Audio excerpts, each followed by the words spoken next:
So hi, welcome to Binge Buddies Neon Bloodbath.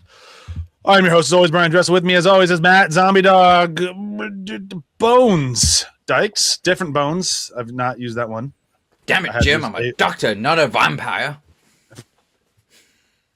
Bones and Snoop Dogg.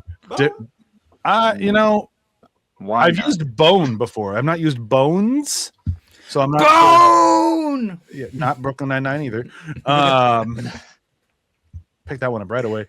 We also have Ryan Aaron Bates Lutens. That's from House of the Night series. Oh, okay. I'm trying not to do the dreaded Twilight this week. We also have Joel. No, that's Twilight. Twilight. Jesus Christ. There's so many Twilight vampires.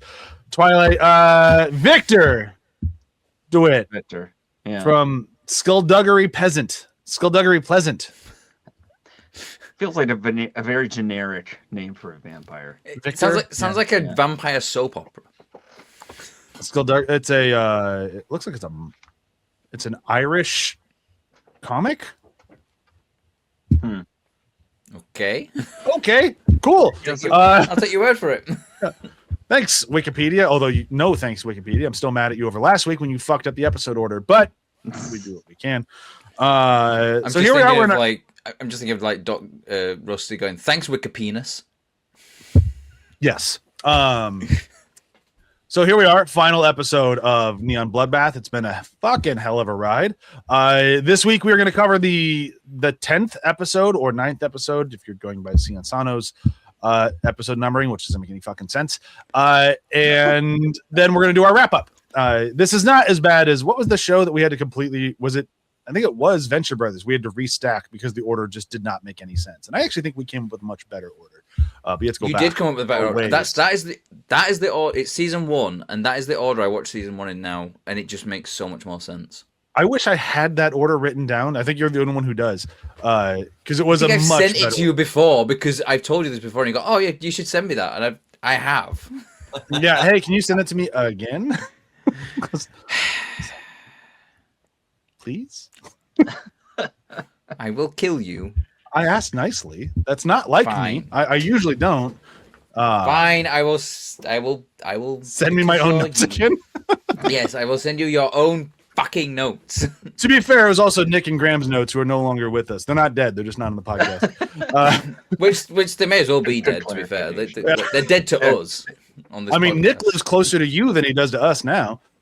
Oh yeah, didn't he move to Sweden? Sweden, yeah. Yeah. Sweden or Switzerland, one of those S countries. I very much like Switzerland. I doubt it's Switzerland too, but Sweden there is more of a game. Then it's definitely Sweden industry. Because he works in video games. But yeah, anyhow, so let's talk Neon Bloodbath, aka Tokyo Vampire Hotel. The end. Episode picks up right where the other one ended, of the cops showing up and being like, "Hey, y'all seen Cody?" And their response is, "Who the fuck are you? Tie them up and call them liars." Call them liars, not tall them liars. That doesn't make any sense. Which I think is a fair response if you thought the world outside was fucked and these two folks walk in like, "Hey, we're looking to make an arrest." Like, an arrest? How? Why? Where? And they don't like any of their answers. They're not a fan of anything they say. Nope. Like, the world is fine, and also there's no Japan anymore. Like, everything's changed a lot. Like, what have you guys been doing in here? Like, you guys seem a little crazy, and they do seem a little crazy. They all go a little crazed pretty much immediately. It goes back to what we talked about with the Dracula vampires. It's very much like a cult. Like there's this very sort of like cult mentality. It's like, this weird hotel where people are still living in Japan, even though it doesn't exist anymore. Yeah. In this world, I should clarify. They don't dive any more into it than that. They just say, "No, I know," and it's just like, what happened then? Like, did it get invaded, or was there some sort of weird alliance? Like, did Yamada's dad do something nuts? Like, we don't know. We see a photo of him because when what's her name, because they don't really name the humans at all in this show, when she talks about seeing the laptop, she's like, oh, I saw the internet and like there was current events and you see Yamada's dad again, but you don't get anything beyond that. Like they really just kind of leave that alone of like basically when you circle the wagons and go entirely inward, the world moves on without you. And I think that's all that it really is trying to say. Am I the only one that kind of got thrown off by these police officers that just look like mom and dad just came in from vacation? Oh yeah, they did not look like cops to me at all. No, but I think that's maybe the point because like I think because when we first see them, we see them in Japan following Cody, and it's so like, I think they're trying to make you think that it's like someone who knows Cody or maybe his quote unquote family, because we go and see Cody just start working at a bar as well. Yeah. We also don't know. We don't know to the extent of the vampire population of Tokyo. Were they all Dracula vampires or Corvin vampires, and they've all gone to this hotel and essentially eradicated themselves? So, like, was Tokyo used to this style of murder because there's so many fucking vampires out there, and then it stopped, and now it started again because there's one guy doing it. So they're like, oh, now we can actually start breaking in. Like, these murders are back. Like, they don't really go into that.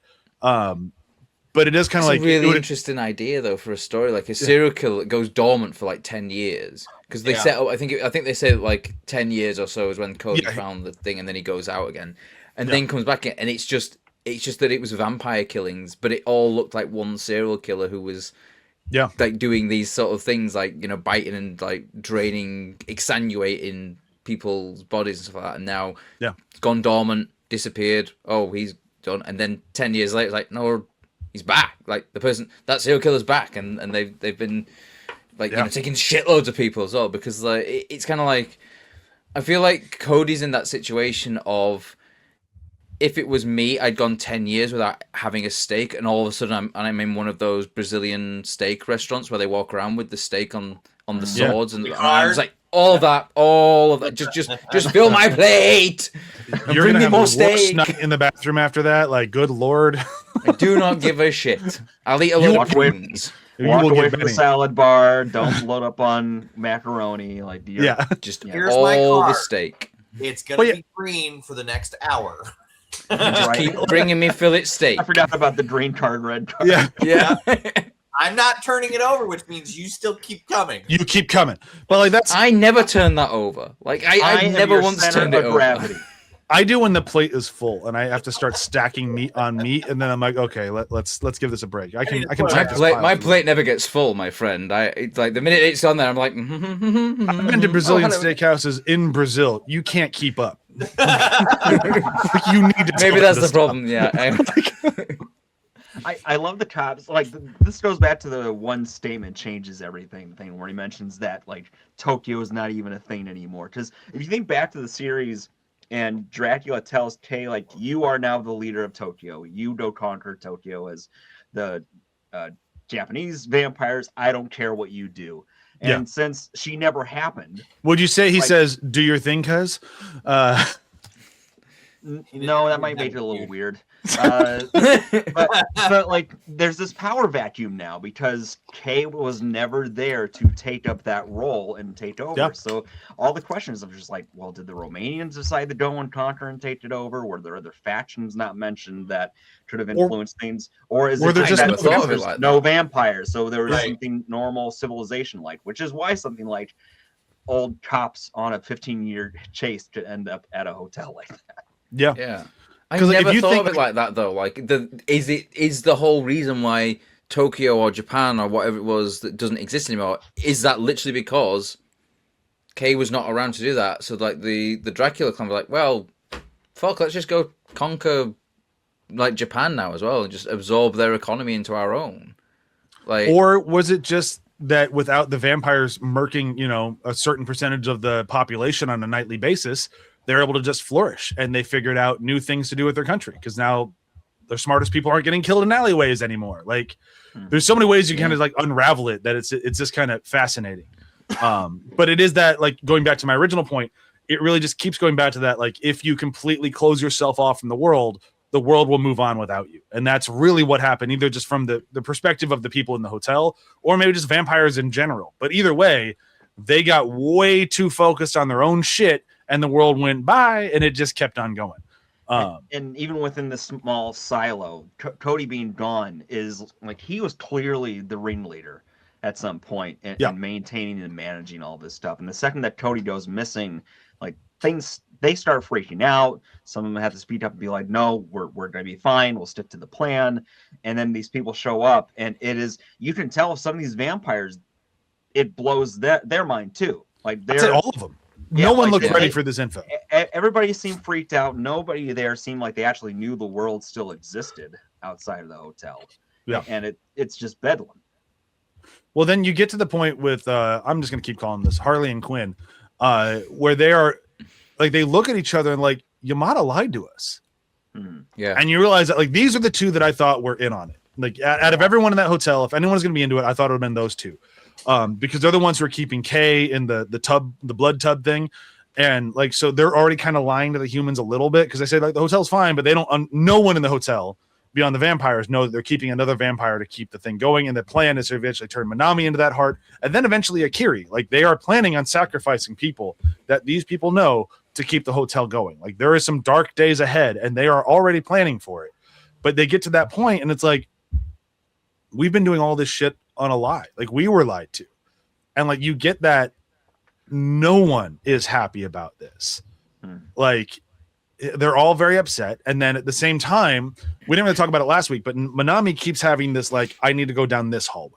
Like there's a hallway I need to go down and I don't know why. And when they get to that hallway, it's like, oh, there's no one in this hotel anymore. So they've just started like closing off sections, sort of like Shining-esque, if you will. Like you don't need to go down that hotel because there's nothing over there.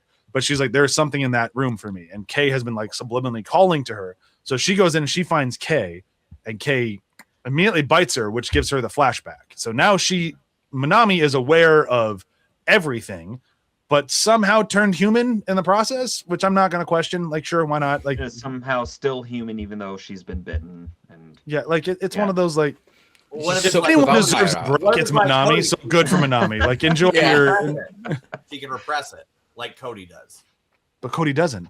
Yeah, I guess he doesn't. Manami is one of those things where she is a character has not really grown outside of being a tool for plot development for other things. And she's probably one of my bigger disappointments in the series in terms of that. And I don't think we really did a satisfying conclusion in this episode for her either. No, but we don't get a satisfying conclusion, but I'm also satisfied with it, if that makes sense. Like she's finally able to just exist. Like when it comes like everyone who needs like a story wrapped up, Manami's is just like, you're a human again. She's fucking able to just go. Because especially from her arc between episode 1 to the end, like she was just put through the ringer, and now just to let her live and just experience life and just exist, as you said, makes it a perfect bow tie, because she was literally put through the ringer. And I think worse than anyone in this show, because for sure. Through the ringer, she is just she's allowed herself to just exist. Yeah, and I think part of it for me too is just that they set her up as like the main protagonist for the story from the get-go, right? But I found myself feeling like Kay became more of the protagonist at some point in the series too.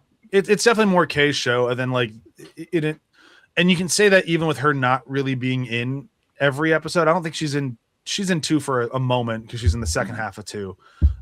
She's not really in the first episode of 8, but like it definitely feels like she has the most arc. And if I'm talking about like an unsatisfactory ending, hers is more of a sting for me than Manami's, because I really like, I would watch a sequel show to this of her going to Romania and fucking shit up. Like I would happily watch that, but at the same time, I feel like she's moved past it at that point. Yeah. Maybe being a blood tub for a long time made her not really care about it. But like the fact that, sorry, go ahead. Sorry, I think the problem with the Manami character is she's set out to be the protagonist, but she spends basically the entire series being a victim. And she doesn't have she's got no sort of real agency to herself apart from, I need to get away from this horrible situation, which she doesn't until the very end. And I think that's why it's tough to sort of like see her as protagonist, whereas Kay is very much a active participant in the story and driving the story forward, and she makes choices. She makes choices. Yeah, she makes choices that affect the story. She makes choices that affect events as they unfold as well. Like it's one of those things where like Manami could is have just been a basically special there key to have and serving the same purpose. Ryan really wants to say something. No, she's a plot device. Yeah, she literally is a plot device. She's not a character. She is an object that moves the story forward. She's the Ark of the Covenant from Indiana Jones. Yeah. Can we simplify? Can we sympathize with her? Absolutely. Yeah. But she is the reason why everything started, how everything went bad in the hotel, and then what brought peace at the end. She is the thing that moves forward. It's essentially Kay's story to find the key or Kay to be Indiana Jones and find Manami. Manami get there, lead out. I like what we're saying about Kay because it definitely feels like Kay. And Kay has a very big moment at the very end of the show. Kay is the one who chooses to end it. Yeah. And I really like that. I like it too because it's like we have the argument. So like basically the cops show up. The cops say a whole bunch of shit the vampires don't like. So the vampires murk them. And then like the humans are like, what the fuck, man? Stop. And it's like you have that moment of distrust. And then like the turn immediately is from the vampires of like, we don't want to leave.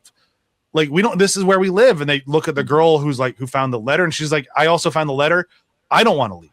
I'm like, to me was fascinating. She's like, I didn't tell anyone because I didn't want my world to go away. And it's like, again, going back to that thing I keep drumming, that isolationism of like that, this is the world I know. So I'm going to protect it with everything I have, even knowing that it's a lie. She'd rather keep it going. And they all sort of agree, nope, fuck the real world. This is our world. We're going to make it work. And Kay shows up and is like, no, you fucking won't. Yeah. Well, and because I think it's like there's a lot of the human characters. They were going to replace her with Manami and then Akiri.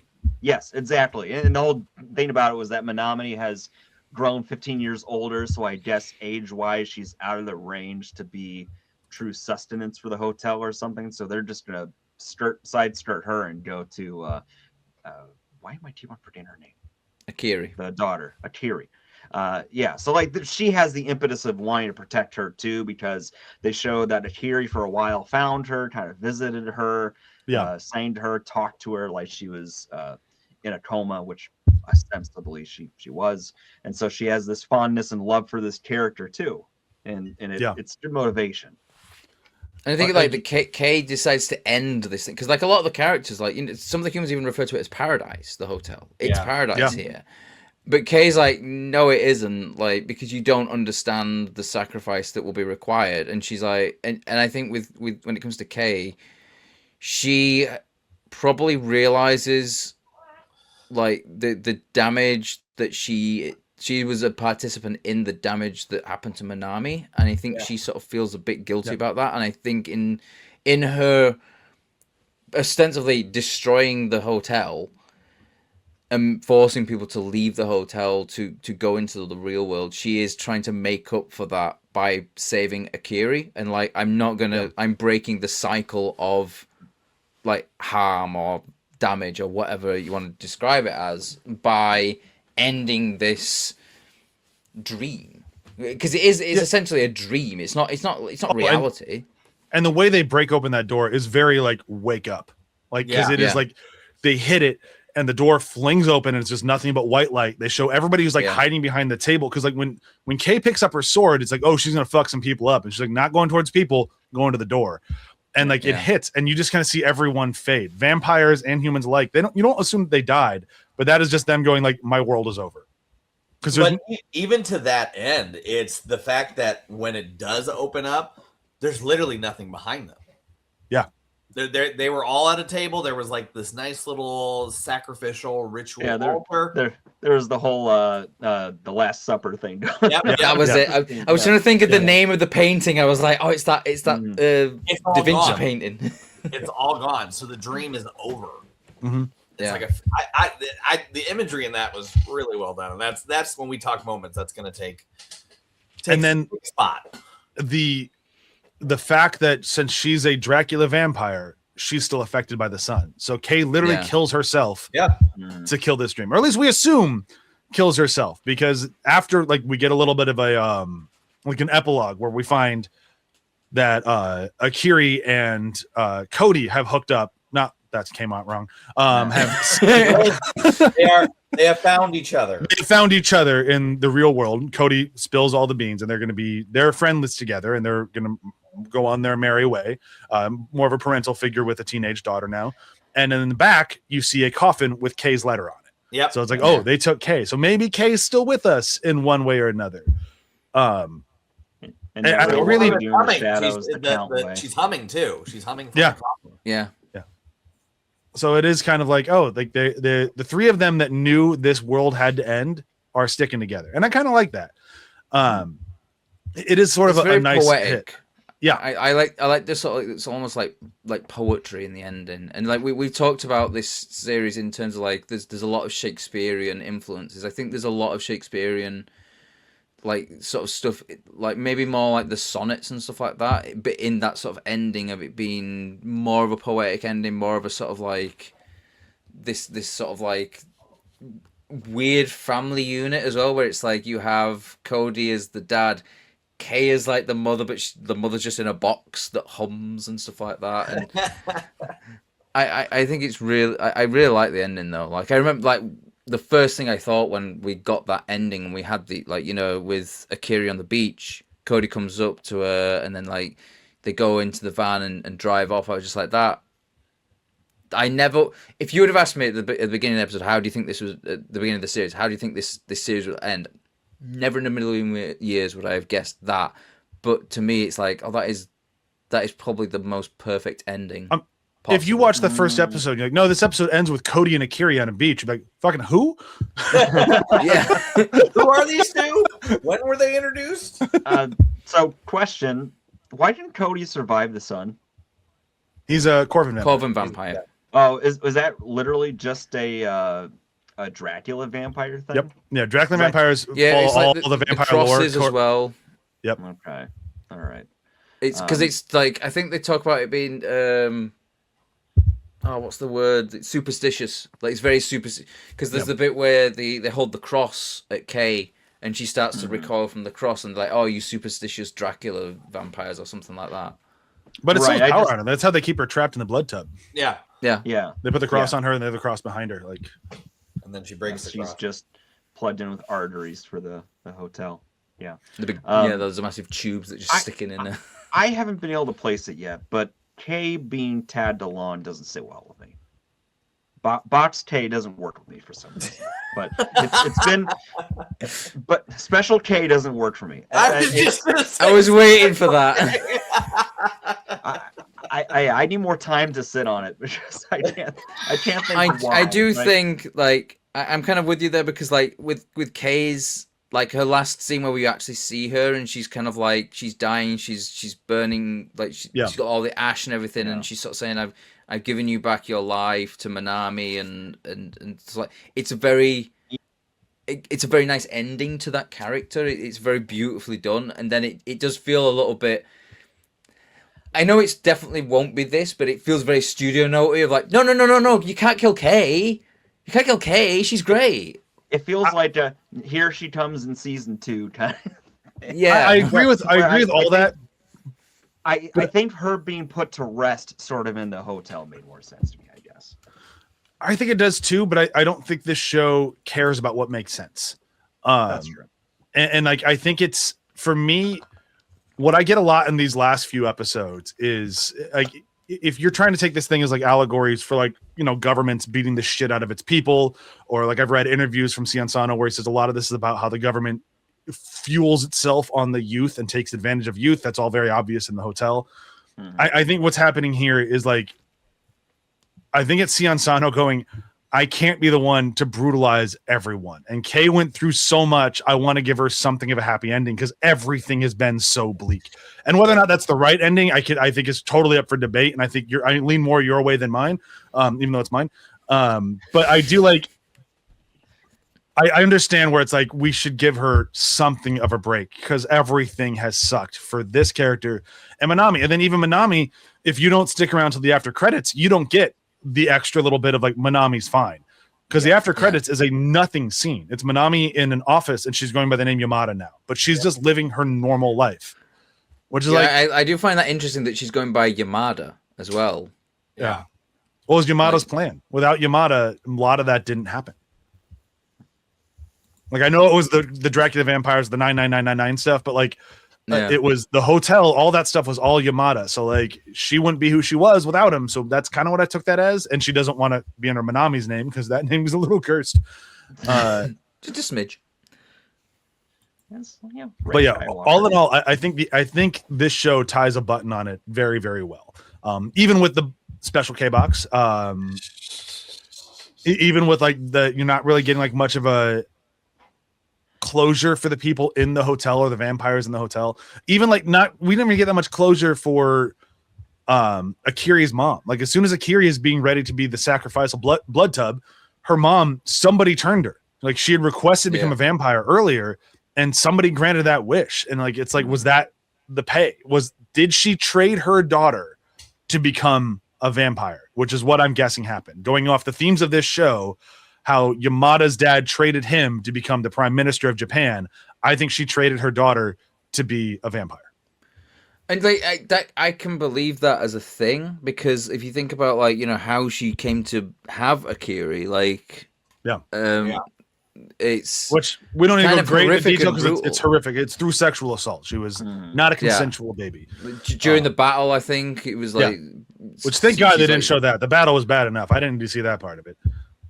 But then it kind of makes sense as to why she's very much willing. Like, you know, if they said, well, okay, you give us your daughter and we'll turn you into a vampire. Like, I kind of like, I can understand why she would go, yeah, okay, great. Especially if she's supposed, like, if she's sick, or like, you know, potentially something as bad as like cancer or something like that. Like, it's the type of person, like, because we already had that sort of hint that she's not a great person where when she first asked about it, and then I think it's Doe, I think, which is the names of the Harley and Quinn. Doe and Maruki is their actual names. I got Doe and Blondie. That's what I found when I asked Google. In episode 10, they say her name. Is it Blondie? Yeah. No, it's Maruki. No, it's Maruki. Yeah. Thanks a lot, AI. But it's failing me today. But when she suggests it initially, when she says it initially, like they look at her like disgusted at her, like, you know, what, you should be taking care of your daughter, like, and she has this kind of like her mother just has this sort of like, she sort of not recoils back, but she sort of shrinks back a little bit. But you can kind of tell that at that point, she's only shrinking back because she's scared of the vampire, not of the words that they said. Yeah. Like, it's like she doesn't really give a shit about Akiri. I get that sort of feeling because she's constantly palming her off on her. And then when Akiri's like, oh, I'm going to go and eat downstairs, and like, she's like, oh, you're just going to leave me alone then? And it's not about, like, wanting to care about her. It's like, I don't want to be alone. You keep me company kind of thing. It's all about her. Yeah. It's very kind of like selfish. You can tell there's a coldness between them and practically any part of the relationship between mother and daughter there. Yeah. And the genesis when you see Akiri with everyone else as well, like how warm everyone else is to Akiri. Right. And part of it is definitely the genesis of how she came to be, I'm sure, being foisted upon her. But then, Brian, to your point, if she made that devil's bargain, then all of a sudden you have more reason to be distant and cold and separate from her all of a sudden. And I could be wrong. It's not mentioned. I'm just based on the show and seeing how they've already shown people trade things with the vampires to get what they want. That's where I guess happened. I think it makes the most sense because otherwise, who would have turned her? Well, before they revealed her, you know, sexual assault happening, I kind of thought a trade happened before that, which is what was the end fair, yeah. So that news kind of took me by surprise when they smack you with it. Mm-hmm. Well, we're just about a half an hour, and we still have to do our wrap up. Is there anything in this finale that we have not mentioned that we want to talk about before we wrap this show up? No. No, I think not we've covered really. pretty much. I mean, the long and the short of it is, I think the show has been absolutely fantastic, and I really am glad we watched it again, or I watched it again with you guys. It's been nice actually having someone to talk to about this show, as I've been in a vacuum without. That's why this just, whole thing started. You wanted someone to talk. It's like I need someone to talk to about this show, and I love John, but John's only one person. I need more people to talk to. So I'm glad we all went on this road together. But unfortunately, because this road is such a weird one, the wrap up is very, very kind of difficult to do, given how we usually do our wrap ups. I think the problem with this as well, trying to wrap this one up in particular, because it is just one long story. Like normally it's like rank the episodes. It's like, well, it's kind of difficult to differentiate episode 3 and 4 from each other and all that kind of stuff as well. Going backwards, like going back to our conversation we had after we finished recording last week, I still think we should 8, 8, and 9, or 8, 9, 10, however you want to number it, in one episode, because it is just 1 hour-and-a-half movie. And trying to lop off the back half was very difficult. If you listened to last week, and it's like, we'll talk about this more next week. Oh, more next week, and it's like, we kind of didn't. So make sure you listen to both. But like the show I think really works, but it works as like a fever dream. Like watch it as fast as you can. Like I'm always a big proponent of binge watching, obviously Binge Buddies. I'm not a huge fan of week to week shows. That's where the name comes from. There he is. Wait, what? I thought it was my chronic overeating. Mine too. I have that problem as well. Multiple meanings to our title, but like, well, didn't we have us binge purge buddies? I just when are we doing the purge part? I just thought we were all. That was Texas Chainsaw Massacre.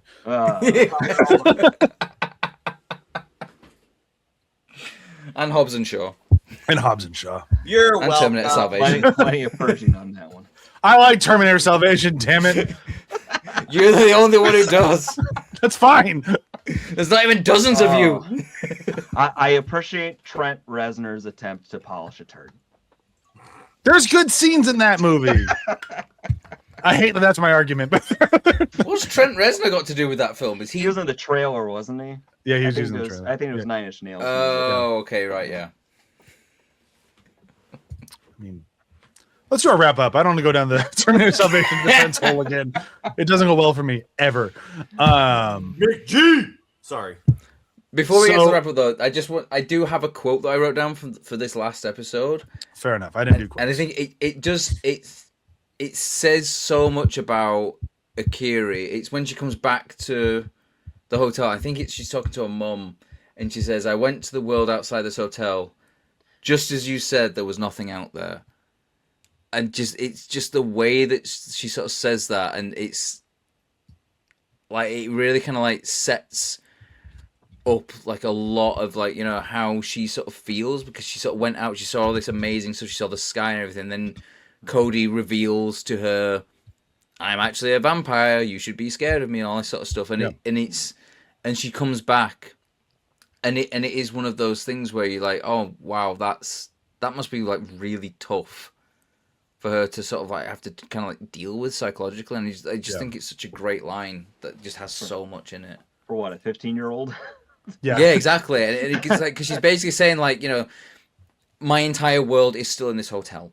There's nothing out there for me. I've seen it, but my world is here, and I want to remain here. And it's very mature, like you said, for a 15-year-old. But it's also like I think it's great. It's such a good line. And then KMU is like, no, you don't. Yeah, I think he's like, no, fuck no, we're going out. All right, so for our wrap up, thank you for doing the one quote, because I was just going to blow right by him. So our wrap up is going to be kind of short this time. We'll do the best we can with it because it was a little bit tough. So we're going to rank our top 5 vampires from the show plus 1 favorite human. We're going to do our top favorite moments from the show, top 5 of that, and then our top 3 episodes. We can't rank all the episodes because that'd be a motherfuck. And if you have to group episodes together, if that's how you did it, I'm not mad. I didn't, because mine kind of all worked on their own in a weird way. Actually, no, there's like 3. There's definitely like 3 acts to this. Sure.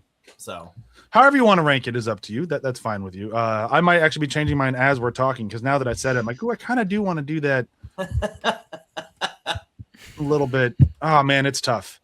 I'm gonna go last on that one. But let's start with our favorite human plus vampires. Stuck to the rules. I always go first. I'm not gonna go first this time, so I'm gonna let Matt go first. You get to go first with your top favorite vampires, top 5 vampires plus 1 special human. Okay, cool. Number 5, I've got Elizabeth. I thought she was great. Like her and Yamada's relationship was fantastic. Like and her interacting with the tiny mother doll was just brilliant. Number 4 is Doe. That's one of the Harley or Quinn ones. It's the one, the sort of like the more taller one with the sort of like the one with the corset or the one with the frizzy hair. Corset, yeah. Okay. Because she just has some like there's just a psychoticness to her eyes. Yeah, I was gonna say behind her eyes. There's something. Yeah, it's just they both do that really well. But yes, I agree. Some of the most expressive, like just like I am a fucking psychopath eyes I've seen in a lot of things. And she's just like very playful with stuff as well. There's always like this mischievous psychopath there. Like I think I think she's great. Number 3 is Cody. For a character that's in like what, a quarter of the episodes. Like he steals that last act, as it was. Like he is so good. The actor's like fantastic, and there's a lot of acting without acting. If that makes sense. Like he doesn't have a lot of like there's not a lot of dialogue there, but it's just all kind of like very sort of like subtle ways that he gives like a look or an expression or something like that, and it just like he's absolutely fantastic. And I love the way that the relationship between him and Akiri sort of develops as well into this parental figure, basically. Like he's great character. And then my 2 and 1, like they may as well just be joint first, because these two characters are absolutely fantastic. They play off each other so well. They are both very much like driving the story forward. And it is Yamada and Kei. Yeah. Like Yamada, like he's steals everything. Like he commands the screen so well. Like everything. Like he's got this sort of very like there's a psychopathic side, but there's also like a very sort of like emotional side. Like and all these kind of like different elements going in. Like, fucking fantastic. And Kei is just like such a tragic character. Like. She has this. She's so utterly devout to this cult of Dracula, basically. Yeah. And like she is so in there, and like, and she has that sort of realization of, oh fuck, I am in a cult, and they don't care about me anymore. I was just a tool to them. Now they've cast me aside. And she's also got some incredibly badass moments, like the bit where she sets fire to the shadows and then just goes through and like cuts the 3 vampires' heads off, and she just stands there with the sword, and the heads just go, and they just all drop down. Fucking amazing! Like it's so good, and like I think the actress is fantastic as well. And again, very kind of like emotive in like not so much dialogue, but just in like facial expressions. Yeah, which is interesting as well, because Kei's very kind of stony like for the look, like very sort of like singular thing, but there's always, again, it's like I think it's the eyes. I think there's something always behind the eyes, and like there's a sorrow there, there's a sadness there, there's like a sort of like a rage there, hidden behind this sort of like almost blank expression. Absolutely fantastic. And my favorite human is Akiri. Like she's probably the only human in there who didn't end up being just like not so much a terrible person, but have like bad sides. So she's very, very much an innocent in it, and and just like her sort of her arc through those 3 episodes is really lovely to watch. And like, and I think what sealed it for me was the scene where she goes outside and she's just like the awe that she has with like seeing the stars and the moon. It's beautifully done. Well, it's a very well done scene for sure. It's so good. It's like it's a beautiful moment. Like in this batshit insane fucking series. Like you have these moments of like sheer beauty on the screen, and I love it. Yeah. All right, Joel, you're up. Okay, I don't remember everybody, so bear with me. Joe likes Number vampire number 5, vampire number 4, vampire number 3. I hope vampire there's a number very 2. like I just hope it's like Harley and Quinn and number 5. Nike McFuckface. No, it's my turn. Number 5 is Pink Pony Club. The way she just tears up that first episode is just wild and very memorable. Number 4 is Cody. We've sort of gone over a lot of it. Cody's quiet nature, sort of the lie he's keeping up, and the strange kindness that he feels towards folks towards why can't I remember her name? Akiri. I literally just said it 2 minutes ago.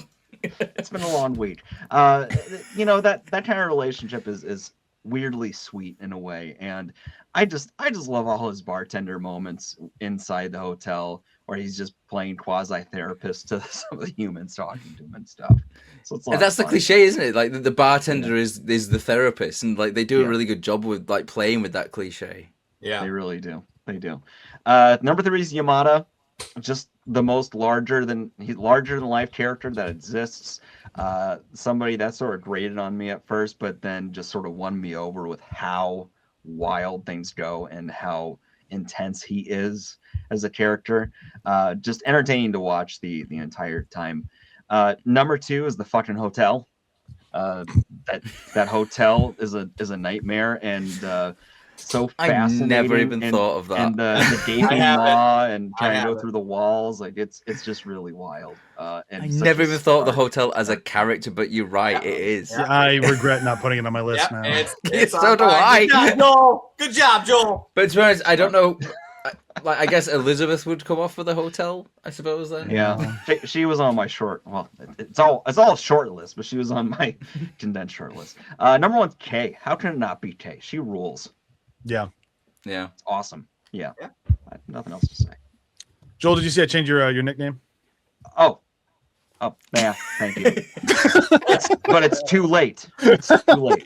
I guess I need to mention my human honorable mention. Yes. It's the dude who gave him just got laid immediately when they found out about the plan. I know exactly. Yeah. Okay. The dude who's just like, all right, this is what we're doing. All right. Yep. Yeah. 100%. Me, right? It was that was the one who started calling. I might have the same guy on my list. We'll find out after Ryan. All right, Ryan, you're up. All right, so my number 5 for vampires is Cody. The fact that he can come in and just be the last 3. There's something very grounded about him that makes a batshit TV show feel like it was like this way all along with his performance. He definitely brings some gravitas to this whole story, and really knows how to ground it while still being a terrifying vampire. So there's that. And the best thing about that, and I want to point this out, is we never see him detect vampire pilots. So I think that makes him a really standout in terms of my book. So next would be Yamada. I would love to have put Yamada up higher. Actually, I'm changing that. Manami is number 4 when she is a vampire. She was truly frightening, but I think Yamada is better than her in terms of his style, because he is the style he wears, the character, the chewing of the scenery. Manami, when she's a vampire, I just put her on there because she really was crazy and frightening, and one of the better vampires I've seen on Beast screen. mode, man. Beast mode. Mm-hmm. Then you got Yamada. It's funny when she goes, it's like she's in beast mode, but then she sees a reflection in the water at one point and starts playing with the water. Right. Like, ooh, she was nuts. Yeah, she's terrifying. Then you got Yamada at number 3 because he is the brains of the operation and everything, and he is that conniving, evil Bond villain. He's got the big henchman that he's got, the guy that just does all the backflips and craziness. So, and he's great. He chewed the scenery, and I loved every minute. Deciding number 1 and number 2 was extremely difficult for me. As much as I would love to have my number 2 be my number 1, I had to make number one for a reason. But number 2 is Kay, because of the fact that the story is, I truly believe the story revolves around her. She is the focal point. I mean, you know, she is the one that is sent to recover Minami, and then she brings Minami to the Dracula coven, and she's made all these promises. She realizes that's a joke, and then she goes nuts. She turns out to be the hotel. Like, it is a K story. As much as we love, we think, you know, Minami gets put through the ringer in terms of everything physical. I think emotionally, Kay goes through a lot, and for her to do what she did at the end, just to say fuck it and see you later, bye. That is the biggest story arc, and I think that's why she gets to number 2. But number 1 is Ryan. That sounds like a great reason to make her number 1. Nope. Number one is the Empress, because there would be no Tokyo Vampire Hotel if we did not have the Empress, who in fact was the Tokyo Vampire Hotel. She was so close to on my list, but I went a different direction. But I get what you mean. Like, that's and she's such a good, like, she doesn't do a lot, but she's such a memorable character. Mostly because, you know, in her lap is a gaping maw that eats everything. Except for Kay, that it throws up. Well, and just like they bring Minami there, they just, you know, poke her and she just sit there and down. Like, I was like, some guy watching this is gonna get some ideas for a porno. I talked to a friend of mine at a wedding last night that I'm like, I can't drink too much tonight because I got to wake up and record. It's like, oh, what are you recording right now? I'm like, you ever heard of Tokyo Vampire Hotel? I was like, nope, never heard of it. I'm like, you should watch it. You can't unsee it. Empress is a great character to mention. You can't unsee that is. Whew. However, sorry, go ahead. No, okay, go ahead. I was gonna say that's why she's my number 1, because there would be no Tokyo Vampire Hotel if she wasn't in fact a vampire hotel. That's fair. Very, very fair. Who's your human? A Curry.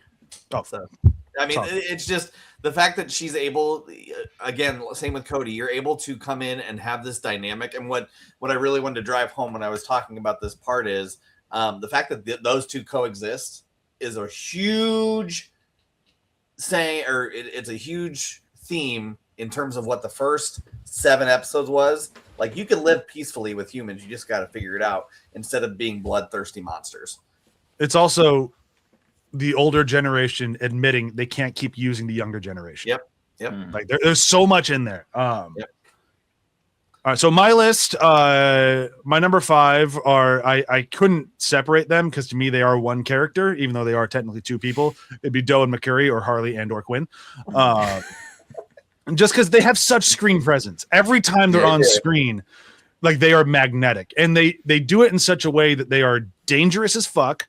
You cannot trust them, but they are still very, very entertaining. Like, for me, they hit my list the moment they killed Kay's henchmen.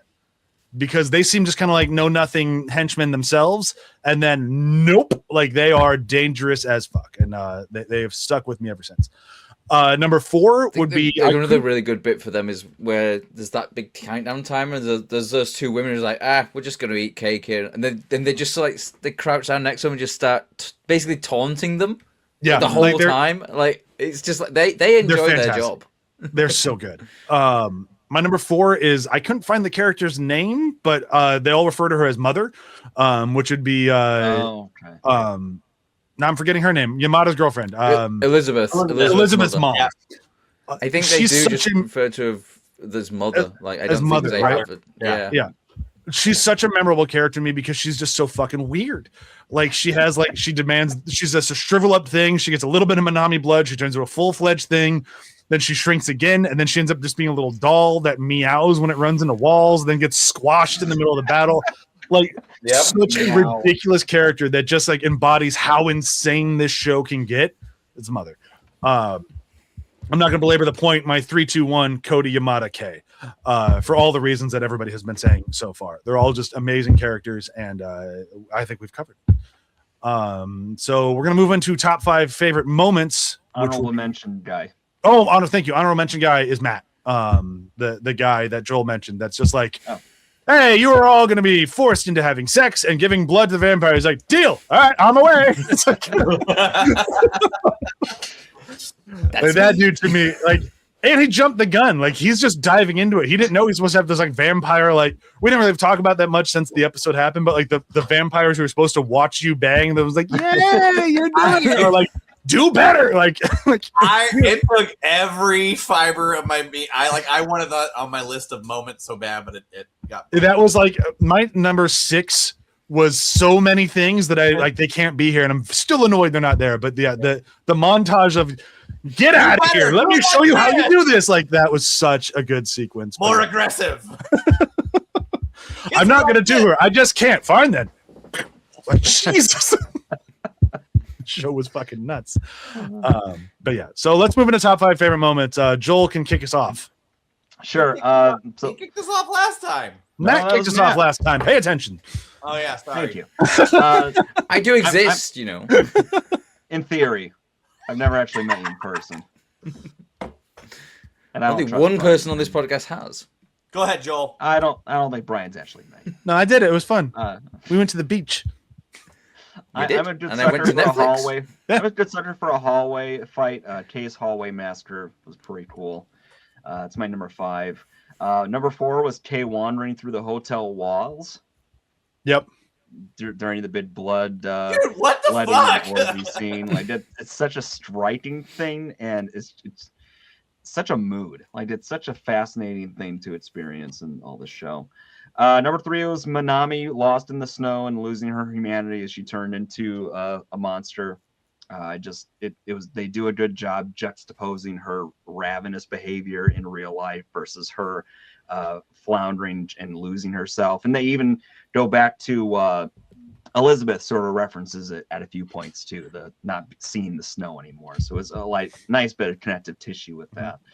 Number 2 is when Akari meets the real world with Cody. You just checked your own name, didn't you? Checked his name. He did. I saw his eye line then. Too soon. Akari? Akari, wait. Yes. With what Matt said, like her joy and almost being overwhelmed, sensory overwhelming by what's happening, and her giddiness is just such a breath of fresh air for such a heavy show. Comparably. And then number 1 is they won't let Kay kill herself in peace. Yeah. I love that sequence. Like it's supposed to be such a sad, somber thing. It's just like, no, get away. Yeah. You know what? Fine. I'm not killing everyone. I'm killing all of you. That's a great one. She's like, oh, I'm done. I'm gonna kill myself. Oh wait, I'm not. Right now, I'm done. I'm gonna kill. Oh no. All right now. Oh, fine. Fuck it. I'll kill you all. God, that should have been on my list too. I didn't even think about that one. All right, Ryan, you're up. All right. So my 5 and 4 are the exact same as Joel. Number 5 is Kay in the hallways going yak yak.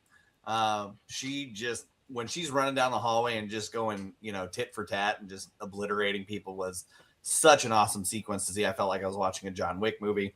So there's that sequence. Number 4 is into the hotel, as I call it, Kay in the walls. You never think that you would want to see that, but it is just so visceral. The bodies and the writhing, it is, it is very uncomfortable to watch, but this is, you think Tokyo Vampire Hotel, you're going to see how this works. And it is just an extremely unsettling moment, especially in terms of horror. You see Bloodbath, you think of, people covered in blood, you think Descent, you think all these things, but there's just something unsettling when those bodies are all writhing around and having sex in blood. It's just really unsettling. It's kind of like the nightclub scene in Blade, but like way more horrific. Way worse. Yeah. So, I love it when they're like trying to figure out who the cops are. Like maybe they're those oily people from the walls.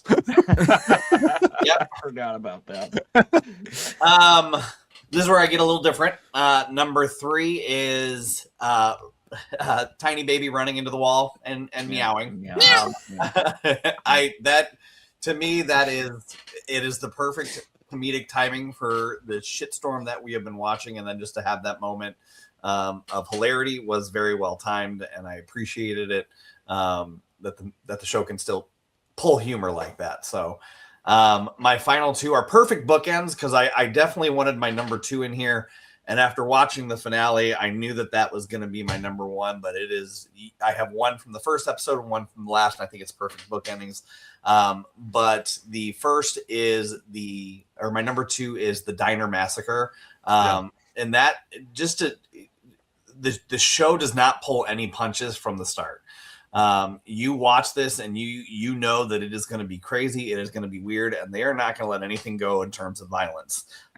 It's only after the fact that you realize the violence gets anteed up and you realize that they introduce more shit that's crazy. So for a show to do that and come out of the gate and just really go in your face, I thought that was a bold move, because then the way that they ended the show with the last 3 episodes was very poignant, because it's very soft, very not in your face, very thought provoking.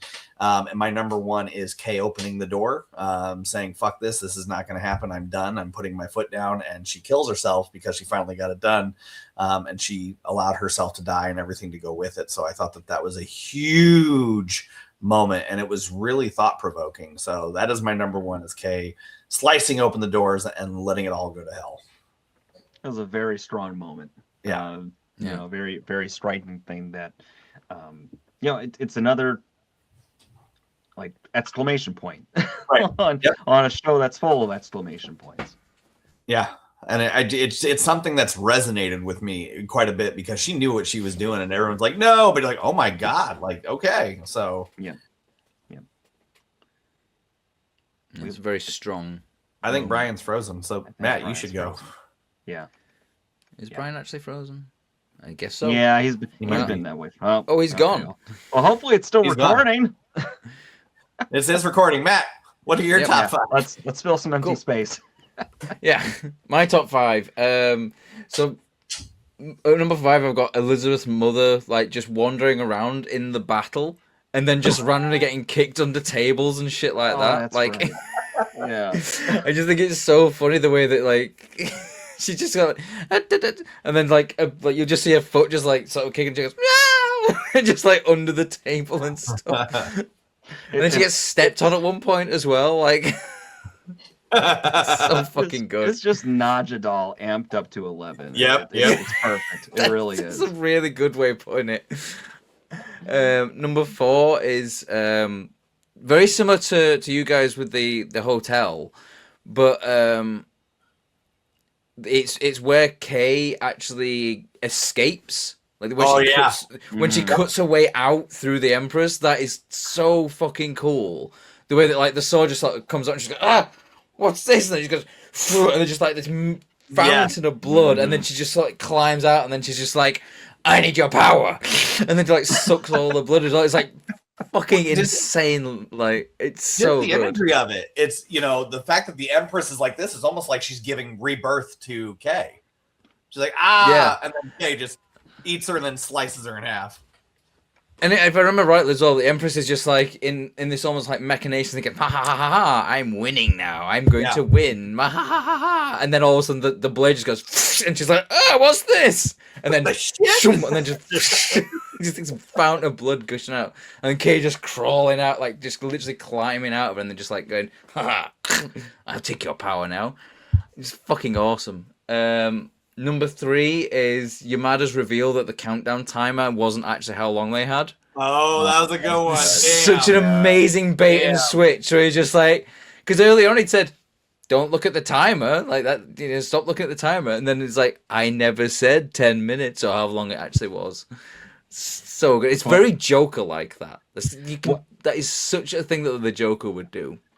Yeah, my blind spot was definitely comedy moments, because there's a lot of humor throughout this whole show. Oh, yeah.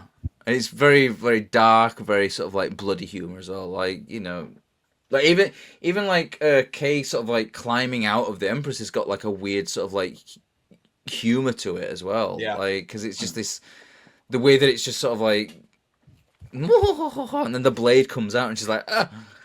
But yeah, like number 2 is Cody and Akiri on the beach at the end of the episode 9. I just think it's just so beautifully sort of like shot and sort of like framed and everything. That scene, and it's a nice kind of like ending, but also leaves it open to like, well, now these two are gonna go off and have like adventures doing stuff. Like, you know, we don't, because Cody's still a vampire. He still has to feed. So like, you know. Yeah. How's that going to work? Is he going to turn Akiri into a vampire at some point? Like, and I like it. It's not like a slam door shut on the end, and it does leave it open to, you know, you can sort of like, you can infer on, like, you know, what might happen next and stuff like that. I think it's really, really wonderful ending. And then number one is when Katie sets fire to the shadows and kills the vampires. Such a cool moment. It's one of those moments where it's just like, this is the turning point for the humans as well. The humans have felt very kind of like, oh, we can't resist, we can't fight, this is not going to work. And then Kay comes on and she basically tells them how to do it. Doesn't go quite well for them, but it's that moment of hope, and it's that, like, it's that moment of where, like, the audience, you know, the sort of like the standing ovation moment. Like we've all seen, like, this, like, someone says something and someone will post a gif of like a big crowd of people standing ovation, applauding. It's that sort of moment where you sort of go, yeah, fuck yeah, I'm like, yeah, let's go kill these vampire motherfuckers. And obviously it doesn't really go quite well because they all forget about setting fire to the shadows pretty much immediately. Yeah, one person does it by accident, but that's about it. I think Yamada just falls down into a cigarette, and then, like, that's what it is that sets him on fire. But I think it's so fucking cool the way that, like, the shot of her pulling the bow and arrow back, and then, like, and then it's just that bit where she goes through with the sword, she goes, and then the heads just sort of go, and then like, just the fountains of blood. Fucking awesome. I know you mentioned it isn't part of lore typically for vampires, but it feels like it could be. Yeah. That's part of what's cool about it. It's like the only thing the Corvins have, because, like, none of the other vampire shit works on them, but that does. Mm-hmm. Yeah. Right. I like how it is. I like how it isn't just like, you know, oh, well, use the cross or something like that. It's something unique and original to this series as well. Like, we've not seen that before, but it's like, oh, that's the kind of quasi sort of like mythological thing that you can imagine would possibly think, because you've seen it in other vampire stuff where I think I talked about it on the episode as well, like in the original Bela Lugosi Dracula film, like the shadow moves. Yeah, it has its own personality. It's got its own personality and character to it. So, like, there is an element of lore in there about shadows with vampires and stuff like that. And I like how that Sion Sono plays with that a little bit more. It's like really kind of like, it's not just, oh, this will be a cool thing. It does actually have like an element based in vampire mythology, and it's an element that's not really done a lot with in modern day vampire films. Like Blade didn't do anything with shadows, but it works. And stuff like that. Yeah, and it worked. And I think it works because it's not one of those overdone things as well. Like, I hate to interrupt, but I am at time and I need to move. It's like I was supposed to leave my apartment 15 minutes ago. So was that all for your 5? I still want to finish this wrap up before I bolt out of here. That is all for my 5. Okay. Well, apologize. My internet said fuck you. This room is extremely hot. If you can't tell that I'm sweating, my router just completely like took a shit, but it's back now, so we're good. My top 5 moments. I'm guessing this was Ryan's number 1. It took a shit right when he was about to get to it. Is Kay opens the door. Yeah. So I'll say whatever Ryan said. I agreed with Ryan. My number 4 is both Ryan and Joel mentioned this as Inside the Wall. Everything in there is just so fucking crazy. I absolutely love it. And it's one of those things where it's like you see a glimpse of it. You're like, I wonder if they're going to go more into that. And then they really fucking do. And it's awesome. My number 3 is kind of a long moment, but I'm going to use it anyways. It's the cold open of episode 2. I know it's like 20 minutes, but that whole thing of like, it just really set the tone for you don't know what to expect for this show. And that story they give you is captivating and so fucking weird. And they still don't really fully explain what everything was going on there, but it was so interesting that, like, knowing that was still part of where this show went is very fascinating. And I think it's a great way to, like, really prove to you need to stay on your toes with this show. Number 2 is the I said in time, not 10 minutes. And everything that comes along with that, which is like, it proves that Yamada was never going to make this work. It might have been his plan, but if that's how he's treating these humans, his plan was fucked from the start. Like, he was not the guy to make this plan work, because that's how he treated people. It was never going to work. And then my number 1, to steal a phrase of Joel's that I just think was way too funny, is Pink Pony Club. It's the opening in 1 of just like exactly what Ryan was saying, of her just murking everyone in the diner. It just sets the tone for this show of like, fucking watch out. Like, you don't know what you're watching. And it's like that. It's almost to the violence to the point of like, you might write the show off, but if you actually stick with it, it's like, no, this is the show. That's something I said earlier. I think in this episode, might have been last week, of this show tells its biggest story moments, at least until episode 8, through violence. Yep. And it's like every major story beat is a violent one. And episode 1 sets that tone immediately. And I think that was fascinating. And things in there are important. Like they just killed those 3 random vampires. And because of that, people die later. Like everything actually matters in that sequence. And I think that is just masterful storytelling. But those are my top 5 moments. We can move on to our top 3 episodes, and Ryan gets to go first. So like I did, I broke it down by acts. 1 through 3 is act 1, 4 through 7 is 2, and then 8, 9, and 10 are 3. So I did try to take the best from all 3. So my number 3 episode is episode number 1, just because it really sets the tone. So number 2 is 10. Number 2 is 10. I think the finale was very well done, and especially to have 1 and 10 in there really shows the creativeness of the writer to go from this point to this point. And then last is episode 7, because who loves a good bloodbath? Fair. All right, so I'll go next. Ditto. I did. I mean, everything Ryan just said. My episodes are the exact same, with the exception of I cheated on episode 2, on number 2, and I put epilogue episode, which is the collection of 8 through 10, because it just feels like one episode to me. I know it is broken up, but it is really like everything ends where the other one began. It's not like the other episodes in the series where it's like episode 1 ends and episode 2 starts years ago. Like they really feel like one grouping. But if I had to narrow it down, I would have just said 10. But otherwise, no, exactly what Ryan said across the board. So thanks, Ryan. That made it easier. You're welcome. We are so close.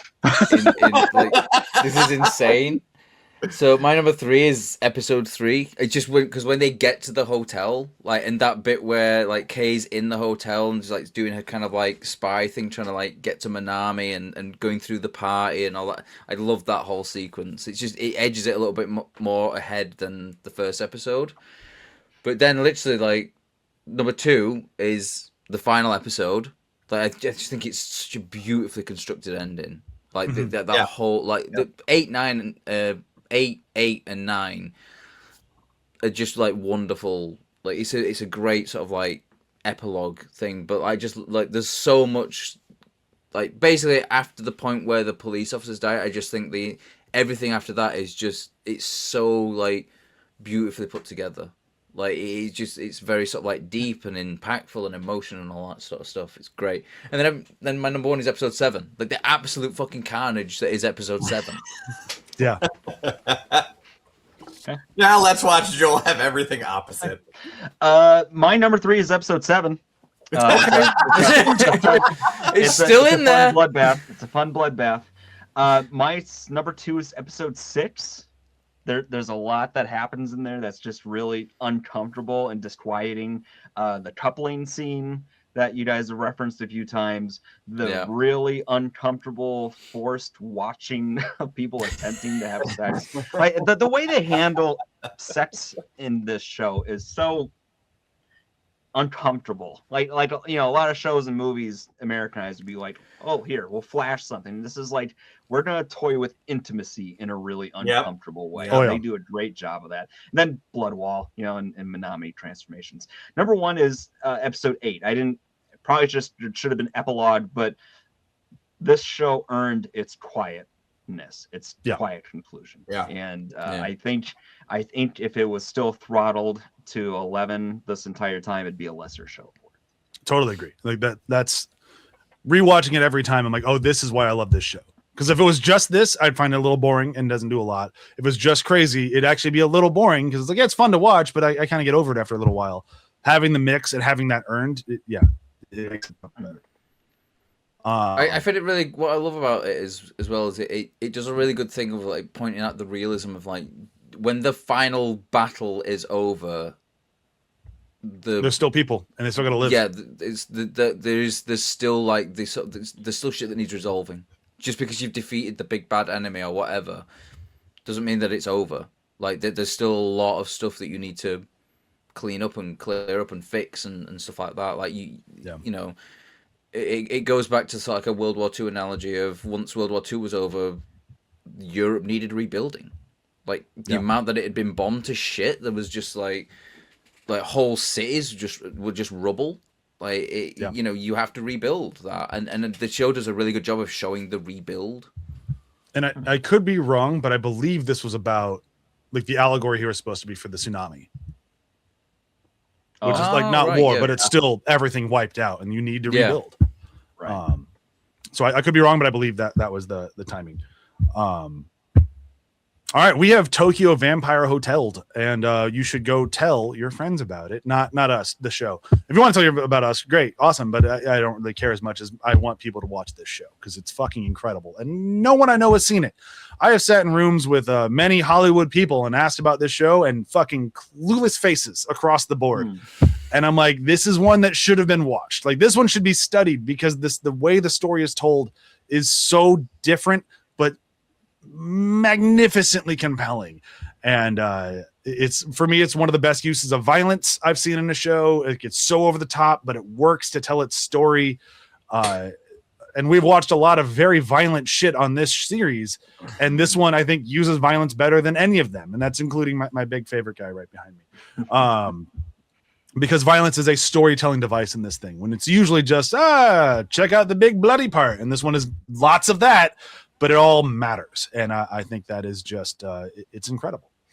I think when you literally pointed to the Jason Monster and included my big, I think I swear I saw the little machete move a little bit. Like he was trying to get you.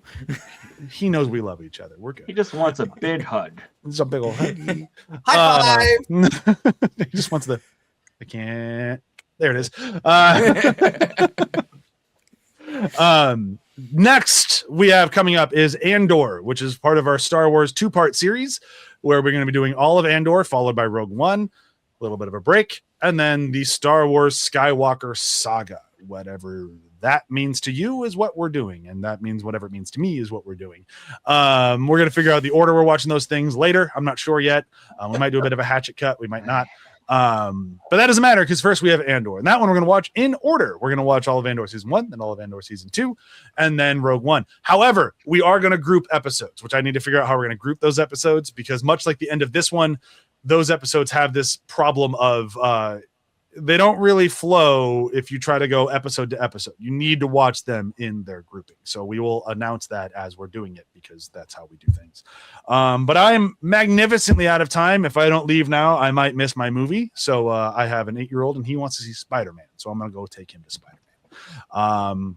Thank you everyone for listening. This has been awesome. And we will see you on Coruscant, I think. I don't remember where Andor picks up. Might be Coruscant. There's elements on Coruscant. We'll see you in a galaxy far, far away. There, I did it. That is so much better than what I did. All right, bye. Bye.